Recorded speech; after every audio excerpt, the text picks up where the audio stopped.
This is Fresh Air. I'm Terry Gross. Remember when you first saw a self-checkout aisle at a grocery store?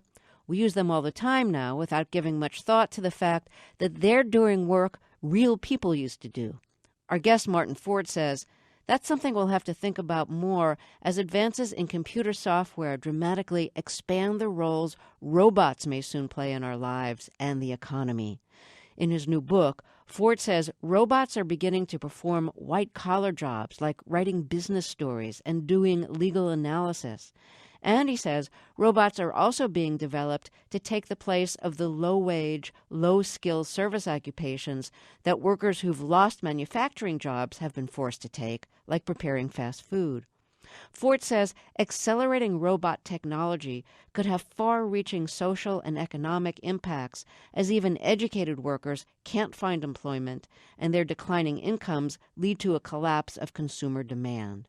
Martin Ford is the founder of a Silicon Valley-based software development firm and the author of an earlier book about automation and the economy.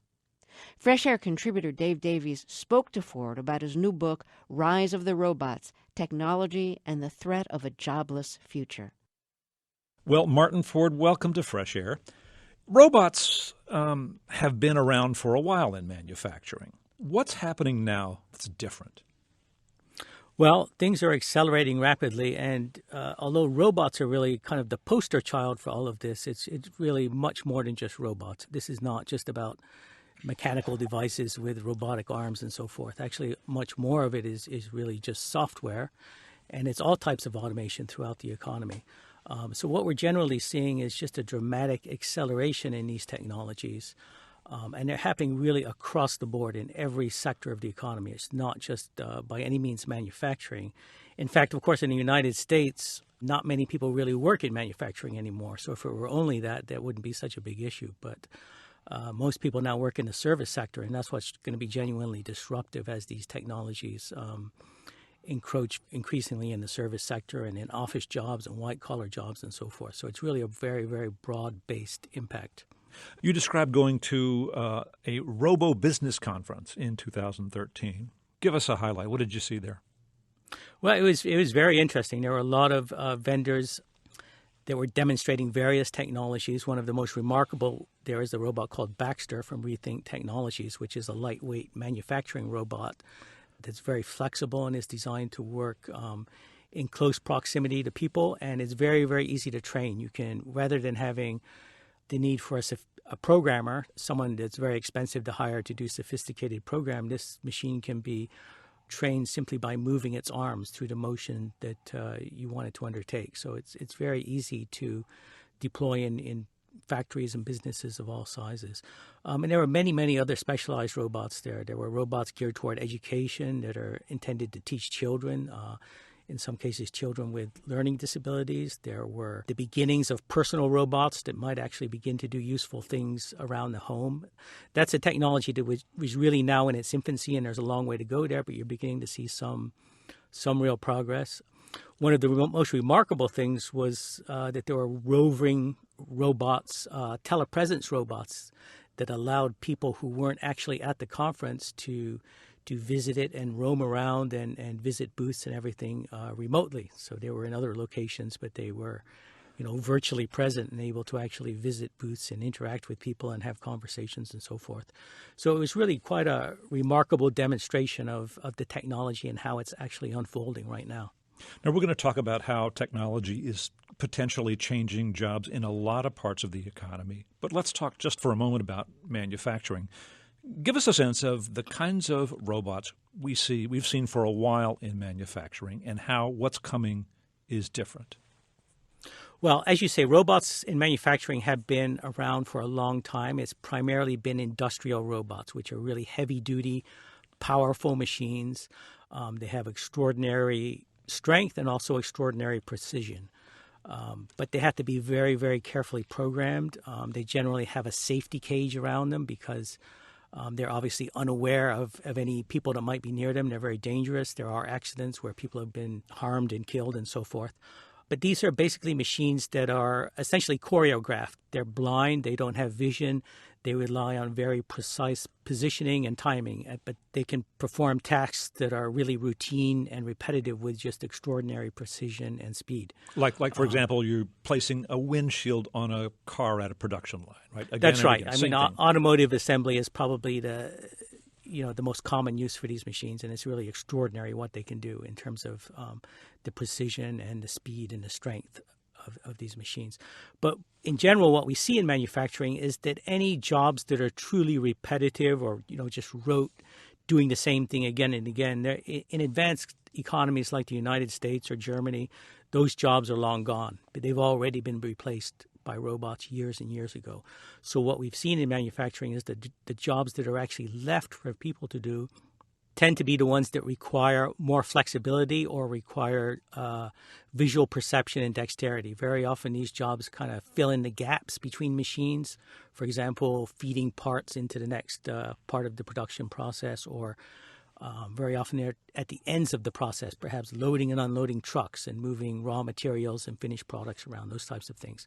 But what we're seeing now in robotics is that finally the machines are coming for those jobs as well, and this is being driven by advances in areas like visual perception. You've now got robots that can see in 3 dimensions, and that's getting much better, and it's also becoming much less expensive. So you're beginning to see machines that are starting to have the kind of perception and dexterity that begins to approach what human beings can do. And so a lot more jobs are becoming susceptible to this, and that's something that's going to continue to accelerate. And more of those jobs are going to disappear, and factories are just going to relentlessly approach full automation, where there really just aren't going to be many people at all.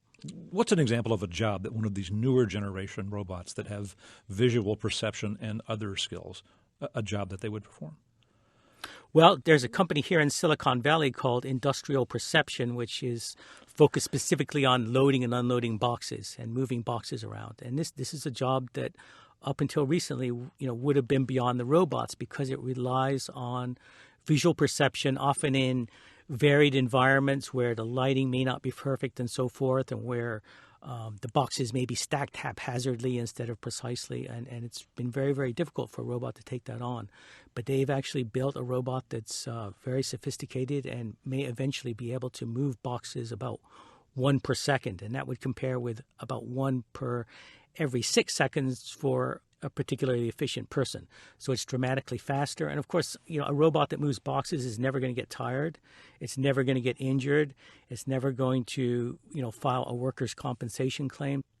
A lot of manufacturing, of course, has moved overseas, and there are costs associated with that. I mean, shipping things over great distances. Will these advances in robotics make it more likely that manufacturing will come back to the United States?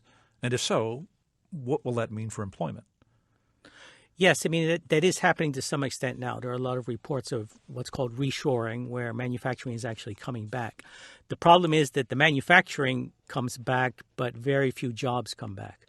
To give one example that I cite in the book is a textile plant that back in the 1980s or 1990s might have employed up to 2,000 people. And those jobs, basically went to China. Those factories disappeared. And now some of them are actually coming back. But rather than 2,000 workers, the new factories actually employ something on the order of perhaps 150 people. So it's just a tiny fraction of the workforce that was once there. And of course, it's all because of automation. It's robots and other forms of automation in the factories that actually make the costs of those factories competitive even with the lowest wage workers in China and in other countries. So manufacturing is an area where there's going to be a lot of change and maybe less employment. We have lots of jobs in the country, however tedious and low paying, in service industries like food service. Tell us about the San Francisco robot and the gourmet burger that might change things there. That's right. There's a company in San Francisco. The name of it is Momentum Machines, and they're just one particular startup that's really focused on building basically a robotic hamburger flipper. And essentially it's a machine that produces very, very high-quality hamburgers. It can produce about 350 to 400 per hour. They come out fully configured on a conveyor belt, ready to serve to the customer. They've got Now, are you saying that it carefully slices my tomatoes and my avocado slices and assembles it all the way That's right. That's exactly right. And it's all, fresh vegetables and freshly ground meat and so forth. It's not, frozen patties like you might find at a fast food joint. So these are actually much higher quality hamburgers than you'd find at a typical fast food restaurant. They're more probably comparable to a place like Five Guys or something like that, where you've got higher quality food. But they're building a machine that's actually quite compact that could potentially be used not just in fast food restaurants, but in convenience stores and also maybe in vending machines. Okay, what about retail jobs? I mean, if you walk into a department store, there are a fair number of people who work there that run their registers and restock the shelves and do all of that. How might that be affected? Again, there's going to be a variety of things happening there. We already, of course, see the self-service checkout aisles. That's really just the beginning of it. And those are going to get better and better. Where I live, they are becoming much more popular. Initially, when they first came out, people were reluctant to use them. Now we find here in Silicon Valley that if you go to the grocery store, very often there's a long line of people waiting to use these self-serve checkout things. So they are already becoming more popular, and they're going to get a lot more effective. Beyond that, I think eventually you will see actual robots coming into retail stores, and you're starting to see, again, the beginning of that already. There's already a hardware store here that has a customer service robot that, for example, is capable of leading customers to the proper place on the shelves in order to find an item and that type of thing. What about low-wage agricultural jobs? I mean, are there robots that will be able to pick strawberries? Absolutely. That's happening already. In Japan, they've got a robot that they use now to pick strawberries, and it can do that, one strawberry every few seconds, and it actually operates at night so that they can operate around the clock picking strawberries. What we see in agriculture is that's the sector that has actually already been the most dramatically impacted by technology. And, of course, it initially was mechanical technologies. It was tractors and harvesters and so forth. And there are some areas of agriculture now that are almost, you can say, essentially fully automated. I mean, one person driving a tractor with this machinery can actually operate an entire farm by themselves. And there's really no labor content to a lot of agricultural products in advanced countries anymore. Where there is still labor is in, for example, high-value fruits and vegetables that have to be picked individually and are easily damaged and so forth. And that's the area where, for example, you see a lot of migrant workers that still have jobs. And yet we now see robots moving aggressively into that area as well. And this is happening especially in countries like Japan and Israel and Australia that don't have access to low-wage migrant workers. They're either islands or they have security considerations and so forth. And so there's a very strong incentive there to actually develop these robotic technologies because they don't have access to the workers. I'm going to read a sports story that you have in the book, and you'll know why I'm reading it. Let me just read this. This is an account of a baseball game. Things looked bleak for the Angels when they trailed by 2 runs in the 9th inning, but Los Angeles recovered thanks to a key single from Vladimir Guerrero to pull out a 7-6 victory over the Boston Red Sox at Fenway Park on Sunday. Guerrero drove in 2 Angel runners. He went 2 for 4 at the plate. Quote, when it comes down to honoring Nick Adenhart, what happened in April in Anaheim, yes, it was probably the biggest hit of my career, Guerrero said, because I'm dedicating that to a former teammate, a guy that passed away. Close quote. Why do you quote that story? Well, I quote that because it was essentially written by software. You might say that it was written by a robot, by a system from a company called Narrative Science. And this is actually a very early version of what they did. It was actually done by a system that was essentially a precursor to what they have now. So that's actually a very primitive example. What they have now is much more sophisticated. But they generate a whole lot of the news stories that you read, for example, on websites like Forbes.com. Okay, well, let's get into how they do this. I mean, like, there was actually a baseball game. You're saying nobody watched Guerrero get those 2 hits. How did the robot know what to write? Essentially, it looks at the raw data that's provided from some source, in this case from the baseball game, and it translates that into a real narrative. It's quite sophisticated. It doesn't simply take numbers and fill in the blanks in a formulaic report. It has the ability to actually analyze the data and figure out what things are important, what things are most interesting, and then it can actually weave that into a very compelling narrative. Right, and it wasn't a formula. It begins by saying things looked bleak for the angels. It somehow knew enough to bring that adjective to describe the situation, a late-inning situation in a ball game. You're saying these machines are now in use in publications and media outlets already? That's right. They're generating thousands and thousands of stories. In fact, the number I heard was about one story every 30 seconds is being generated automatically. And they appear on a number of websites and in the news media. Forbes is one that we know about. Many of the others that use this particular service aren't eager to disclose that. They don't really want you to know that they're doing it this way. But it is becoming increasingly prevalent. And right now it tends to be focused on those areas that you might consider to be a bit more formulaic. For example, sports reporting and also financial reporting, things like earnings reports for companies and so forth. But it's getting better and better, and it's expanding into many other areas. And the companies that are doing this are also going beyond journalism and also focusing on internal corporate reports. So this is something that will also impact a lot of knowledge workers in corporations, the people that sit at a desk and, for example, produce written reports for presentation to management and so forth. A lot of that is also being done on an automated basis. You write that the London Symphony recently played a composition created entirely by a computer? That's right, they did. And it's a system that actually, begins to exhibit creativity. So for the most part, when we talk about what's happening with white-collar jobs and with knowledge-based jobs, for right now, it is the more routine, formulaic type jobs that are predictable, the kinds of jobs where you tend to do the same kinds of things again and again. Those jobs are really being heavily impacted. But it's important to realize that could change in the future. We already see a number of areas like this program that was able to produce this symphony where computers are beginning to exhibit creativity. They can actually create new things from scratch. And I give another example in my book also of a painting program which actually can generate original art, not to take a photograph and Photoshop it or something, but to actually generate original art.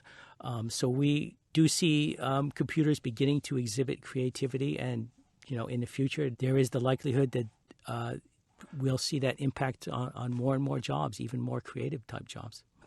Have you heard the symphony? I haven't personally heard it, but it got pretty good reviews from experts that know about symphony music. So it wasn't of poor quality or anything, and they said that it was very interesting. So I think that this is something that we should be aware of in the future. That really, if you go far enough into the future and consider where these technologies are going, it's really hard to come up with a list of jobs on any level that aren't ultimately perhaps going to be threatened by this. You described that some kinds of white-collar jobs, like, for example, in the legal profession where in a complicated civil suit you might have to go through big piles of documents and figure out which ones are relevant by scanning for certain keywords, that computers are already doing that, and so law firms are using fewer people. But you also write that middle management jobs that require judgment might be replaced or automated. Can you give us an example and explain what you mean? Well, that's part of what we call the big data phenomenon. And what's happening is that in corporations and organizations, there's just immense amounts of data being collected on all aspects of the operation. And companies are increasingly using algorithmic approaches to churning through this data and essentially finding answers to problems. And it turns out that these algorithms very often can outperform human judgment. So where once you would have had a manager perhaps receiving reports from a bunch of analysts and going through these reports and making a sort of a gut decision, now you're seeing algorithms that can churn through data and actually produce a much better result and actually generate decisions that are a lot more effective. And so that ultimately is going to threaten, huge numbers of managers probably in organizations, and also the analysts that produce the reports to give to the managers. So all those jobs are potentially threatened by this algorithmic approach where you've got, huge amounts of data that can really give you an answer that is much better than a human can. We've already seen a lot of offshoring of white-collar jobs. The computer help desk located in India where, people, they don't need to be in the United States to understand, the software or the product that they're helping people with. As this kind of technology advances, does it make that more or less likely? Well, it has kind of a mixed impact. What we see very often is that offshoring is kind of the leading edge of automation. In other words, it's what happens first when you don't have quite the technology to completely automate a job. Then instead you'll go ahead and offshore it to a lower wage worker somewhere else. But as technology gets better and better, what we're seeing increasingly is a lot of those more routine jobs that were once done by offshore workers are now being fully automated. And for example, we've seen this with the employees that offer customer service over the phone being replaced by digital voice recognition systems and so forth. And that's something that will continue. So one implication of this is that a lot of the jobs now held by workers in lower wage countries are eventually going to be threatened by automation, especially as you see systems like IBM Watson, for example, that has this tremendous natural language capability. As systems like that increasingly invade areas like customer service, a lot of those jobs are going to disappear. So the other side of that is that, you've got a lot of big corporations, especially based in places like India, that specialize in that. And India itself as a country has really, made a strategic investment in those types of jobs. So as they are increasingly threatened by automation, I think that one thing that is very likely to happen is that those companies will attempt to sort of move up the skills ladder. They'll attempt to, rather than offshoring these lower wage routine jobs, they will try to come after more skilled professional jobs. And what we'll see is that as the technology gets better and better, it will be a complement to workers in offshore locations that will essentially enhance their capability in ways that may make them competitive with some very highly paid, skilled American professional type workers. So give us an example of that kind of job. We already see professions like lawyers and radiologists, for example, being offshored to countries like India. I think that in the future, you may see even younger, more inexperienced, but very smart offshore workers that can be combined with these technologies and then may be able to threaten all kinds of knowledge workers in the United States that have a lot more experience. And again, a lot of it is driven by this big data phenomenon where you've got algorithms churning through data that can substitute for experience. So once you've got that kind of technology and you combine it with a young, inexperienced, but smart worker, you may be able to have a combination that can threaten a much more experienced worker based in the United States. So somebody just out of law school, but armed with, a computer that has a huge database and very sophisticated software can perform like an old pro. That's right. I mean, there is actually, in law, there is actually a specific technology that's developing called quantitative legal prediction.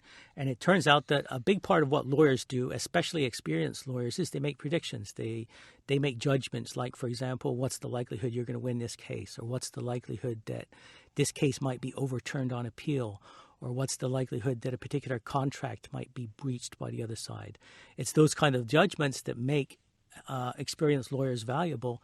And what we see is that these technologies are developing and these algorithms are actually beginning to outperform even those very experienced, very highly paid lawyers. So this is an area where, it's not just entry-level jobs for new graduates that are being impacted, but even some of the work done by much more experienced attorneys. So this is really having, quite a big impact already. We have a huge healthcare industry in this country, spend a fortune, and costs seem to continue to rise despite enormous innovation. What do you see happening in healthcare? Healthcare is one of the areas where there's just a tremendous amount of potential and promise. So far, what we've seen in healthcare is that it has really lagged other areas of the economy in terms of what technology has been able to do. We haven't seen the kind of disruptive impact that we've seen in a lot of other areas in healthcare, and that's part of the reason that the costs remain so high. So going forward, we can actually hope this is one area where we really want to see more robots and more artificial intelligence because we really need to drive those healthcare costs down and make healthcare more effective and more efficient so that it becomes more affordable.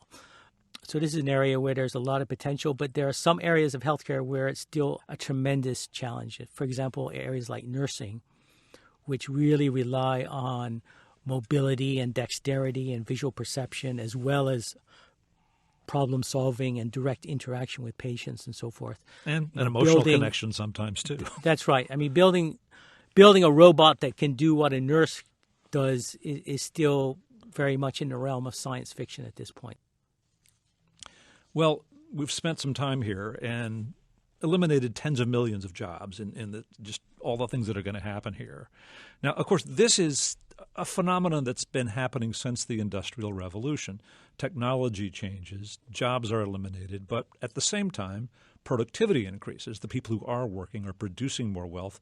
Somehow, new jobs are created and the economy continues to grow. Why won't that cycle continue?